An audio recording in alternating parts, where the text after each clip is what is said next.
The Black Death had shattered the medieval world. An age of faith and fear was dying.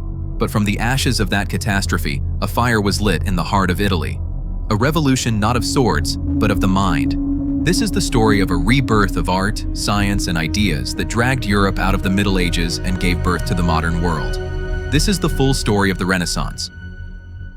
The Renaissance began in one city, Florence. It was a wealthy republic of merchants and bankers, and its richest family, the Medici, used their immense fortune to become the greatest patrons of art the world had ever seen.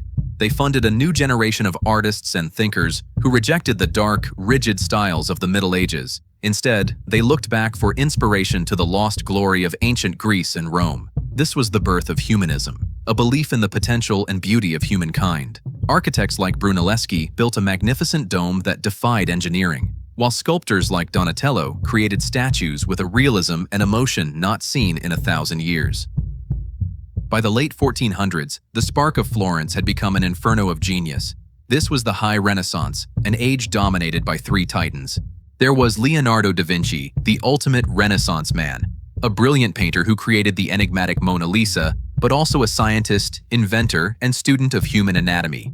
There was Michelangelo, the temperamental genius who sculpted the perfect form of David from a single block of marble and painted the breathtaking ceiling of the Sistine Chapel. And there was Raphael, who perfected the grace and harmony of the era. The center of the art world shifted to Rome, with the popes themselves commissioning these great masters.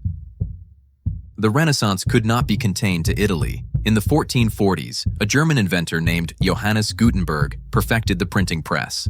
For the first time, books and ideas could be mass-produced, spreading the new learning of the Renaissance across the continent with incredible speed. The Northern Renaissance was born, with artists like Albrecht Dürer in Germany bringing a new level of detail and realism to their work. The ideas of humanism, science, and a renewed focus on the individual were no longer just for wealthy Italian patrons. They were for everyone. A revolution of the mind had swept across Europe. The Renaissance was more than just beautiful art. It was a fundamental shift in how humans saw themselves and their place in the universe. It was a celebration of human potential, curiosity, and creativity. But this new spirit of critical thinking and individual inquiry would not stop with art and science. It would soon be aimed at the most powerful institution in the world, the Church itself. The questions the Renaissance taught people to ask would soon trigger a new revolution, a spiritual upheaval that would shatter the unity of Christendom forever.